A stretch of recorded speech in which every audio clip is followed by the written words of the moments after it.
సిబిఐకి phone tapping case. ఇప్పటికే Kaleshwaram case సిబిఐకి అప్పగింత. తాజాగా రేవంత్ సర్కార్ మరో సంచలన నిర్ణయం. క్వశ్చన్ మార్క్తోని ఈ వార్త కనిపిస్తున్నది. ఫోన్ ట్యాపింగ్ కేసు కూడా సిబిఐకి అప్పగించే అవకాశాలు ఉన్నట్టు వార్తలు వస్తున్నాయి. ఇది కూడా చాలా పెద్ద కేసు. బీజేపీ ముందు నుంచి అంటున్నది సిబిఐకి అప్పగించండి, సిబిఐకి అప్పగించండి అని.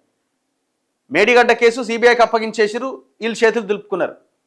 ఇప్పుడు ఫోన్ ట్యాపింగ్ కేసు కూడా సిబిఐకి అప్పగించే ఆలోచన రేవంత్ రెడ్డి చేస్తున్నట్టుగా వార్తలు వస్తున్నాయి. ఇప్పుడు ఇక్కడ ఏమైపోతుందంటే ఫోన్ ట్యాపింగ్ కేసులో ఇప్పుడున్న సిట్టో లేకపోతే ఇక్కడ ఎవరో విచారిస్తున్నారు కదా, వాళ్ళు ఇప్పుడు పై స్థాయిలో ఉన్నటువంటి ఆఫీసర్లను కానీ ఇప్పుడు కేసీఆర్ లాంటి వాళ్ళని కూడా విచారించాల్సిన పరిస్థితి వచ్చినప్పుడు ఆ స్థాయి విచారణ జరిగే అవకాశం లేకపోవచ్చు.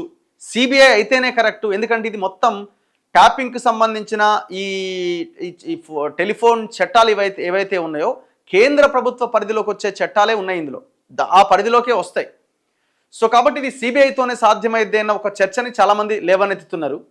ఇంకొకటి కూడా ఉన్నది, ఒకవేళ సిబిఐకి ఇస్తే అది బీజేపీ చేతులకు పోతుంది, బీఆర్ఎస్ వాళ్ళకి సందు దొరుకుతుందని ఇంకొక చర్చ కూడా కొంతమంది మాట్లాడుతున్నారు అనుకోండి. ఇప్పుడు అట్లా అనుకుంటే మరి కాళేశ్వరం సంబంధించిన విచారణ ఇక్కడున్న కాంగ్రెస్ గవర్నమెంట్ ఏమైనా మొత్తం కాళేశ్వరం మీద విచారణ చేసిందా? అందరూ కలిసి కూర్చొని మెగాని కాపాడుతందుకు ఓన్లీ మేడిగడ్డ వరకే పరిమితం చేశారు కదా. మరి ఇప్పుడు ఇంట్లో ఎవరికి చిత్తశుద్ధి ఉన్నట్టు, ఎవరెవరితో కలిసి ఉన్నట్టు? అందరు కలిసే ఉన్నారు. న్యాయ నిపుణులతో సమాలోచన చేస్తున్నారట. కేంద్ర హోంశాఖకు లేఖ రాసేందుకు రెడీ. బీజేపీ బీఆర్ఎస్ను టార్గెట్ చేసేలా రేవంత్ వ్యూహాలు. ఒక దెబ్బకు రెండు పిట్టలు. మరి ఇది ఎంతవరకు ఇది పాసిబుల్ అవుతుంది అంటే ఆలోచన చేస్తారన్నది పాసిబుల్ అవుతుంది. ఏముంటుంది, వీళ్ళు ప్రకటన చేసిన వెంటనే సిబిఐ ఎంటర్ కావాలి. ఇప్పటికే వేల కోట్ల రూపాయలతో నిర్మించిన కాళేశ్వరం ప్రాజెక్ట్ అవినీతిపై సిబిఐకి అప్పగించి గులాబీ నేతల గుండెల్లో గుబులు పుట్టించిన రేవంత్ రెడ్డి సర్కార్ ఇది సరిపోదన్నట్టుగా కేసీఆర్ ప్రభుత్వంలో సంచలనం సృష్టించిన ఫోన్ ట్యాపింగ్ కేసును కూడా కేంద్ర దర్యాప్తు సంస్థ చేతికి ఇవ్వాలనే సన్నాహాలు చేస్తోంది.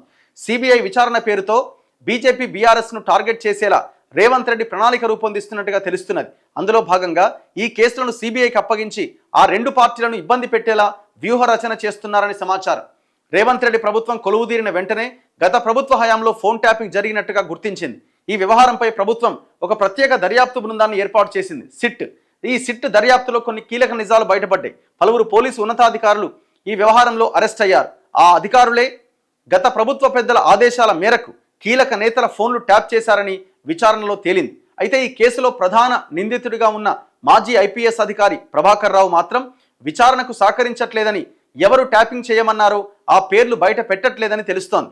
కేసులో ప్రధాన నిందితుడు సహకరించకపోవడం, ఫోన్ ట్యాపింగ్ వ్యవహారం కేవలం రాష్ట్ర రాజకీయాలకే పరిమితం కాకుండా కేంద్ర మంత్రులు, ప్రముఖ న్యాయవాదులు, చివరికి గవర్నర్ల ఫోన్లు కూడా ట్యాప్ అయినాయని ఆరోపణ రావడంతో ఈ కేసును సిబిఐ లాంటి కేంద్ర దర్యాప్తు సంస్థతో విచారణ జరిపించడం తప్పనిసరి అని రేవంత్ రెడ్డి ప్రభుత్వం భావిస్తున్నట్టు సమాచారం. ఇందుకోసం న్యాయ నిపుణులతో కూడా సంప్రదింపులు జరుపుతున్నారని తెలుస్తోంది. ఈ కేసును సిబిఐకి అప్పగించాలని ప్రభుత్వ ప్రధాన కార్యదర్శి రామకృష్ణారావు డీజీపీ జితేందర్ను కలిసి కేంద్ర హోంశాఖకు త్వరలో లేఖ రాసేందుకు సిద్ధమవుతున్నట్టుగా తెలుస్తోంది. ఈ కేసులో ఫోన్ ట్యాపింగ్ కోసం మావోయిస్టుల పేరుతో టెలికాం రెగ్యులేటరీ అథారిటీ ఆఫ్ ఇండియాని తప్పుదోవ పట్టించారనే ఆరోపణ రావడంతో దీని వెనుక పెద్ద కుట్రే ఉందని ప్రభుత్వ వర్గాలు నమ్ముతున్నాయి.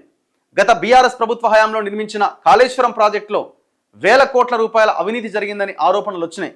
సరే, ఇది పక్కన పెడితే ఇప్పుడు ఈ ఫోన్ ట్యాపింగ్ వ్యవహారం కనుక సిబిఐకి చేసి నిష్పక్షపాతంగా విచారణ చేస్తే ఖచ్చితంగా వాస్తవాలు బయటకు వస్తే ఆల్మోస్ట్ దాదాపుగా కండ్ల ముందే మనకు కనబడుతున్నది.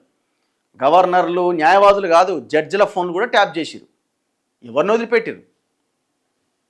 నాకు తెలిసి ఆ ప్రధానమంత్రి లేకపోతే అమిత్ షా, ఈ కేంద్ర మంత్రుల ఫోన్లు కూడా ట్యాప్ అయి ఉంటాయి. డౌట్ ఏముందల్లా?